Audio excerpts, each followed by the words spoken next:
ያጫሉን የትናንትናውን ንግግር አስመልክቶ አንዳንድ ሰዎች ሲበሳጩ አንዳንድ ሰዎች ሲደሰቱ አይቻለው ማለት ነው። ይኸውም እንግዲህ ኦሮሞ የሆነው ደስ ሲለው አማራም ወይም የሚኒሊክ አድናቂዎች ደግሞ ሲከፋ አይቻለውኝ። ነገር ግን አጫሉን ለማድነቅ ኦሮሞ መሆን አይጠበቅብንም። አጫሉ የመጨረሻ አንበሳ ልጅ ነው። እንዳጫሉ አይነት አንበሳ ልጅ አይፈጠርም ኢትዮጵያ ውስጥ። ጀግና ነው። እኔ ሙዚቃ አልፈልግም አልወድም ከሃይማኖት አንፃር ማለት ነው። ነገር ግን የኦሮሞን ልጆች ለማንቃት አጫሉ ያልከፈለው መስዋዕትነት የለም። ወያኔ መትረኪስ ልቡ ላይ ደቅኖ እስቲ ትዘፍናታለህ እያለው ነው። ምን ታመጣላችሁ ብሎ አደባባይ ላይ እየዘፈነ 4 ኪሎ ግባ የኦሮሞ ልጅ ንቃ እያለ ሲዘፍንና የኦሮሞን ልጆች በተለያየ ነገር ሲያነቃ የነበረው አጫሉ ነው።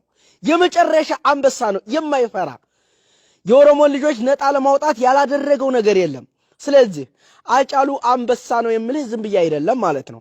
በዛ ረመጥ ጊዜ በዛ አስከፊ ወቅት እዚህ ላይ ለምሳሌ እዚህ ላይ ኤሬቻ በዓል ላይ ተገንቶ ስንት ሰው ነው የሞተው? 750 ሰው ነው በአንድ ቀን ያለቀው። ያኔ ግን አጫሉ ቅንጣት ታህል እንኳን አልፈራም። እፍም ላይ ቆሞ ነበር። የኦሮሞ ልጅ አይዞን ንቃ ነጣ እንወጣለን እያለ ወደፊት ሲጋፈጥ የነበረው እንዴት ሄዲ አፍሮ አይደለም ተደብቆ ጥቁር ሰው ምኒልክ ጥቁር ሰው አጤ ቴዎድሮስ ጉንጉን ሽሩባው እያለ ሲዘፍን የነበረው አጤዎች ምናምን እያለ አይደለም። ወይም እንደ ያማራ ዘፋኞች አርቲስቶች አብይ ተመጣ በኋላ አሁን ተለውጡ በኋላ አማራ ጀግናው አማራ ነፍጠኛው ታንክህን አንሳ ነፍጥህን አንሳ ምንሽርህን ወልውል ተጠጋና ፍንጫው እንደፍተጣለው እያለ የሚዘፍን አይደለም። በዛ ረመጥና አስከፊ ወቅት ነው የኦሮሞን ልጆች አጫሉ ይደረሰላቸው። ደረቱን ነፍቶ ቢገሉኝም ይግደሉኝ ብሎ በልና እስር ቤት ሳይቀር ነበር እነ ዶክተር መራራ ጉዲናን ለማስወጣት ወጣቶቹን ያልተባለ ወጣቶቹን ሰብስቦ ሄዶ እነሱን ለማየትም ሆነ የፈለገው መስዋዕትነት እየከፈለ ያለው አጫሉ ነበር። በዛን ሰዓት ማን ነበረ? አጫሉን ዛሬ አንተ ምናምን አንተ የፈለጋችሁትን በሉ። አጫሉ አንበሳ ነው የመጨረሻ ኦሮሞ ጀግና የተወለደለት አጫሉ ነው። ተጁሃር ለጥቆ አጫሉ ለኦሮሞ ህዝብ መስዋዕትነትን የከፈለ ልጅ ነው። መስዋዕትነትን ቀላል አይደለም ደግሞ የከፈለው መስዋዕትነት። ስለዚህ ይህን የከፈለውን ነገር አድናቆት ሰጥቶ እንደማለፍ የግድ አጫሉ በቃ ለመደነቅ አማራ መሆን አለበት? ሌላ በቃ ወይ ሶማሌ ወይም ሌላ ነገር ሌላ ብሔር መሆን አለበት? ጀግና ነው፣ የመጨረሻ ጀግና ነው አጫሉ። እኔ ጀግንነቱን በጣም ነው የምወደው። የማይፈራ ልጅ ነው። እንዳጫሉ እኔ የማይፈራ ሰው አይቻላቅም። የመጨረሻ እኔ ማለት በቃ እኔ አማራ ነኝ። እንደ አማራነቴ ግን ጀግንነቱንና የሰራውን ወይም የከፈለው መስዋዕትነት ደግሞ መካድ የለብኝም። ትክክል ነው። አጫሉ ጀግና ነው እያልን ስናሞግሰው አልነበረ? በወያኔ ሰዓት የዛኔ 700 ምናምን ሰው ሲያልቅ እዚህ ላይ ማለት ነው አጫሉም አይፈራም እያልን ስንናገር አልነበረ? ሃዳ ዛሬ ምን ሆኖ አጫሉ ደግሞ ምንም አልሰራም፣ ይህ ሌባ፣ ይህ ወራዳ ገንዘብ ተከፍሎት ነው የሚኒሊክ ጥላት እያል እንደገና ያጫሉን የከፈለውን መስዋዕትነት አፈር ደም ማብላት ይህ ተቅናት ይመስለኛል። አንዳንዴ ቅናት አይረባም። አማራ በሚኒሊክ ታሪክ ተቸክለህ ባጤዎቹ ታሪክ ተቸክለህ ይሄው ዛሬ ጀግና ማፍራት አውቅቶህ ጀግናም ሲወጣ አንዱን አንዱ እየገደለ ይሄው የአማራ ልጆችም አክቲቪስቶች ሲወጡ እናንተ እንዲህ ዝር ያለባችሁ እንዲህ ናችሁ እያላችሁ እያራቃችሁ ዛሬ ምንድነው የሆናችሁት? በቃ መሪ አልባ አማራ መሪ የለውም። ይህ ሁሉ ሚሊዮን ህዝብ ማንም መሪ የለውም። ዝም ብሎ ከንቱ ሁኖ ቀርቷል ማለት ነው። ስለዚህ አማራ መስዋዕትነት አልከፈለም እያልኩ አይደለም፣ ከፍሏል። ተኦሮሞ ያላነሰ ነው የከፈለው። ግን እንዳለ መታደል ሆኖ ግን የሚወጡትን ሰዎች ቅንጭላታቸውን ለምሳሌ እኔን ተመልከቱ። አንዴ ኦሮሞ ያረጉኛል፣ አንዴ ስልጤ ያረጉኛል፣ አንዴ ምን ያረጉኛል? በቃ ደስ ያላቸውን ብሄር ይሰጡሃል ማለት ነው። አንተ እንዲህ ነህ ምናምን። ስለዚህ አማራነትን የሚሰጡ እነሱ ናቸው፣ የሚቆሙም እነሱ ናቸው። ይሄ ውርደት ነው። የመቸነፍ ስለልቦና ስላለ ነው። የበታችነት ዝቅተኝነት ስሜት ካለብህ አንተ የበላይህን እያንጋጠጥክ እያየህ እንቅፋት እየመታህ ቀና ልትልም አትችልም፣ ልትራመድ አትችልም። እንቅፋት ነው የሚመታህ፣ እሱን አንጋጠህ እያየህ ማለት ነው። ስለዚህ የአማራ ትግል እንደዛ ነው የሆነው። ተመልከት ሃጫሉ ሁንዴሳ እዚህ ላይ ወያኔ ባለበት ሰዓት ነው ደፍሮ ወጥቶ የኦሮሞ ልጅ 4 ኪሎ መግባት አለበት እያለ ሲናገር የነበረው ማለት ነው። ተገለሃል፣ ተጨፍጭፋል፣ አሁን ግን 4 ኪሎ መቆጣጠር አለበት እያለ የኦሮሞን ልጆች አንቅቶ የተከፈለውን መስዋዕትነት ተከፍሎ 5000 የቄሮ ልጆች ሙተው 4 ኪሎ ወደዳችሁም ጠላችሁም ገብተዋል። ነገር ግን 4 ኪሎ ቢገቡም ክዷቸዋል። አብይ አህመድ ክዷል። እንግዲህ እኔ ክዶናል ስላሉ ነው። ስለዚህ የአማራም ልጆች ክዶናል ብለዋል። እንግዲህ ለማን እንደሚሰራ አላቅም። ብቻ ግን ጀግና ነው ሃጫሉ ለማለት ነው። እኔ እንዳጫሉ ጀግናና አንበሳ ልጅ አላየሁም። የአማራ አክቲቪስቶችና የአማራ ዘፋኞች አሉ። አብይ ተመጣ በኋላ አረ አንበሳው አማራው የማይተኛው አማራው ነፍጠኛው ምንሽሩህን ወልውል ግንባሩ እንደፍተህ ጣለው፣ ይህን ጋላ ይህን ምናምን ይህን ጉምዝ ይህን እንዴ እኮ አይደለም ትግል ወይም እንዴ አይደለም ዘፈን። በቃ አረ ፋኖ በቃ እንዴ አረ በእናታችሁ ተረጋጉ።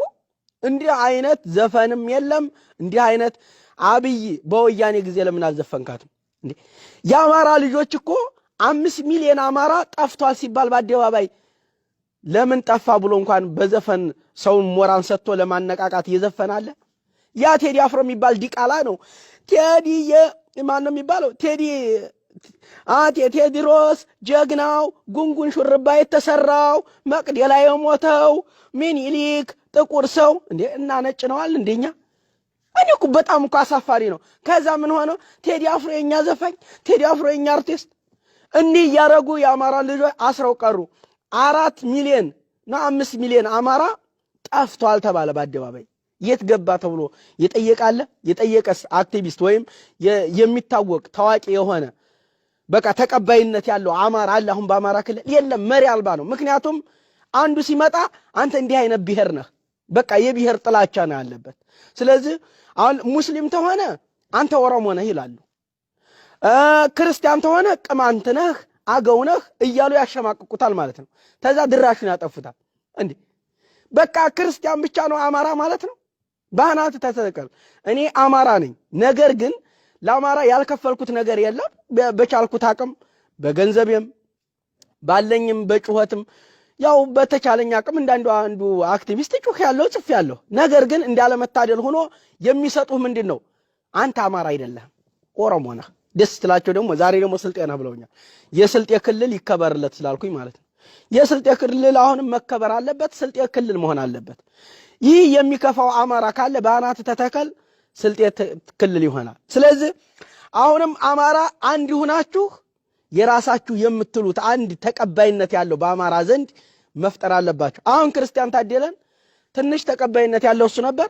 እሱንም ደግሞ ጎጠኛ ነው፣ የጎጃም ልጅ ነው። በአናት ተተከል፣ አይንህ ይጥፋ እንዳናይህ፣ አሳምነው ጽጌን ገለሃል ወይም አሳምነው ጽጌ ጋር ተባብረሃል ይላሉ። ደግሞ ሲመል በቃ አይታወቅም። ወይም ዶክተር አምባቸውን ገለሃል ይላሉ። ስለዚህ ለድንጋ ብሔር ሰጠህ እያሉ ደግሞ አንዳንዶች ደግሞ የሚፎክሩበታልና በጣም አሳፋሪ የአማራ ብሔር መሆን አሳፋሪ ነው። እንደው የማይፋቅ የማይተው ሆኖ ነው እንጂ የአማራን ብሔርተኝነት ወይም አማራ መሆንን እንዴት ምንድነው የሚባለው? እንደ ካርድ ፍቄ ነበር የምጥለው። ነገር ግን አይቻልም። የተፈጠርኩበት ወይም የተገኘሁበት ብሔር ስለሆነ ማለት ነው። ግን ነገር ግን አሁንም ቢሆን ባጫሉ ቀንታችሁ አትሳደቡ። እውነት ቅናት ነው። አጫሉ ጀግና ነው፣ የመጨረሻ ጀግና ነው። እኔ እንዳጫሉ የሚመቸኝ ሰው የለም። እኔ ሙዚቃ አልወድም፣ ሙስሊም ነኝ። ነገር ግን ኦሮሞን ለማንቃት ብሎ ያላረገው ነገር የለም። ወያኔን ግንባር ለግንባር ተፋጦ መትረኪስ ደረቱ ላይ ተደቅኖበት ነው ሙዚቃ ሲዘፍን የነበረው። እዚህ አደባባይ ላይ እዩት። የመጨረሻ ጀግና ነው አጫሉ። እንዲያጫሉ ጀግና ሰው የሚመቸኝ ሰው የለም ነው የምላችሁ ታርቲስቶች እና ይሄን ነው ረህመቱላሂ አወሊን ወገህ አልሐምዱሊላህ قالني كيف يا ربي عظيم الجاه يا ربتي قولوك يا جلنوكاي يا دم من توتاتك المهنقية بديك نوريس ربي يا إلهي توبني يا الله أستغفر الله قالوك تسكن ملتس يا إلهي يا نفسي يا شيطانا نحوذ بالله إلهي إلهي نقوتي مرادا على حبيبك من نور الهدى يا قفتا ولتين سسيم الولد عزيه وكسين دبتو ورقنا بدافته إن شاء الله رندي مكراتنا بافته نندو بدا خيري وتنا قرقرته أمتا هنقودا دبي وانا لافته يو يعني قو قلبي مؤمنا عرفته يو سببتاتي أكيدنا حكافته بكي جاهلية يو جلان بافته إن شاء الله ملكا وانا منتي قرقرته إن يديكو دندوانتي جارته إن يكنو دندوانتي روته ما تدو دندوانتي كنتها ما تلافي سوانتي جبسته إن يتجبس سوانتي لاففته ما تديه سوانتي فقسته إن يتفقس سوانتي ديهسته ما تهدس